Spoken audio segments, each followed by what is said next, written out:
Salam alaikum wa rahmatullahi wa barakatuh.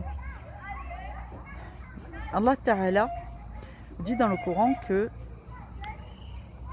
le verset où Allah dit que les hommes, lorsqu'on leur dit d'adorer Allah et de cesser de commettre le désordre, ils rétorquent, mais nous, c'est nous, nous sommes que des réformateurs, c'est nous qui mettons l'ordre sur la planète, alors qu'en réalité, ils sont en train de détruire l'organisation qu'Allah avait agencée.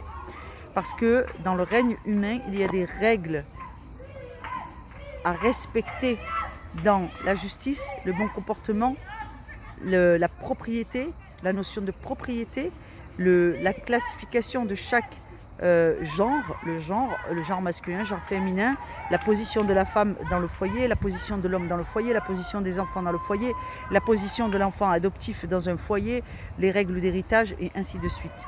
Ce qui constitue une désobéissance de la part des sociétés, des civilisations, c'est de ne pas considérer le droit comme étant inscrit dans la loi de Dieu.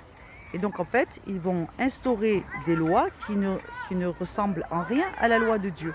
Et ainsi, ça va sommer la corruption, donc la corruption dans le cœur des hommes, des injustices innombrables, c'est-à-dire un nombre extraordinaire d'injustices et un certain nombre de droits fondamentaux de l'être humain qui ne sont pas reconnus comme tels, et donc un sentiment d'amertume, d'impuissance, et donc c'est ce qu'on appelle la corruption, parce que c'est tout ce qui va amener à la corruption des sentiments humains, le sentiment d'impuissance, le sentiment d'injustice, le sentiment de ne pas être considéré, représenté, ou de ne pas avoir de but dans la vie, ou de ne pas avoir de raison d'exister qui soit conforme à la vraie nature d'un être humain.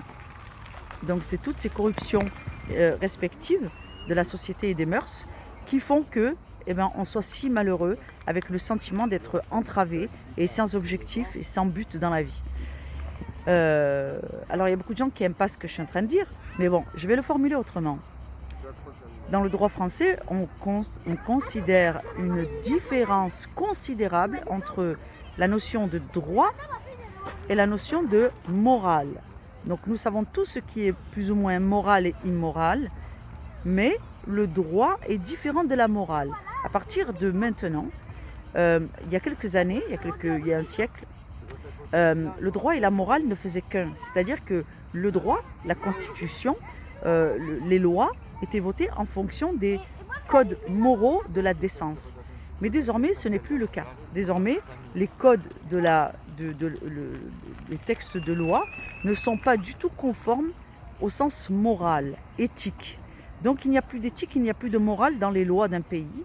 À partir du moment où ceci se produit, sachez que c'est le début d'une descente aux enfers pour la population. Notamment ceux qui ont encore le sens critique affûté du fait qu'ils ont une moralité exemplaire. Donc, si vous décidez de porter une analyse d'une société et que vous avez un sens moral affûté, considérez ce que je suis en train de vous dire. Ce n'est pas parce que la loi vous autorise quelque chose que Dieu vous l'autorise. Et ce n'est pas parce que la loi vous interdit quelque chose que Dieu vous l'interdit. Dieu vous demande de considérer sa loi et de la prendre en compte dans vos réflexions. Donc si vous avez une priorité pour construire votre être dans votre développement personnel et garder votre sens critique, ce qui en termes de philosophie, de littérature, de critique économique, de critique politique, de critique d'État et de comment reconnaître un tyran est indispensable. Donc, essayez de développer ces qualités si vous les avez déjà, n'en doutez point et sachez que peut-être cette vidéo et mon contenu pourraient être censurés à cause de ces mots. Qu'Allah vous facilite, vous téléchargez, vous prenez des notes et qu'Allah vous fasse triompher et fasse triompher sa communauté. Salam alaikum wa rahmatullahi wa barakatuh.